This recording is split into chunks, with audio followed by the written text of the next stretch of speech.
অনেকেরই মনে প্রশ্ন জাগছে যে এবার কি লক্ষ্মীর ভাণ্ডার বা যুবসাথীর টাকা কি পাবো না?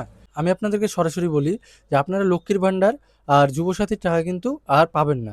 তবে কালকে ভোট গণনার পর কিন্তু বিজেপি সরকার গঠন হয়ে গেছে এবং তাদের দাবি ছিল যে তারা যদি পশ্চিমবাংলা সরকার গঠন করতে পারে তবে তারা পশ্চিমবাংলায় যে লক্ষ্মীর ভাণ্ডারটি চালু আছে যেটা ১৫০০ বা ১৭০০ সেটাকে তারা ৩,০০০ করে দিবে। তবে তার নামটা কিন্তু পরিবর্তন হতে পারে। তার নামটা লক্ষ্মীর ভাণ্ডারের জায়গায় পরিবর্তন হয়ে হবে অন্নপূর্ণা ভাণ্ডার।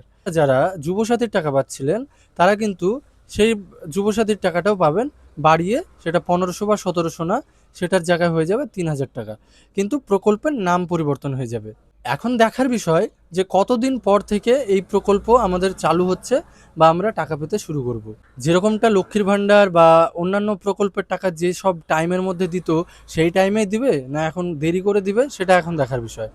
তো চলো, এই ছিল আজকের ছোট্ট ভিডিও। ভালো লাগলে পেজটিকে অবশ্যই ফলো করে দিও।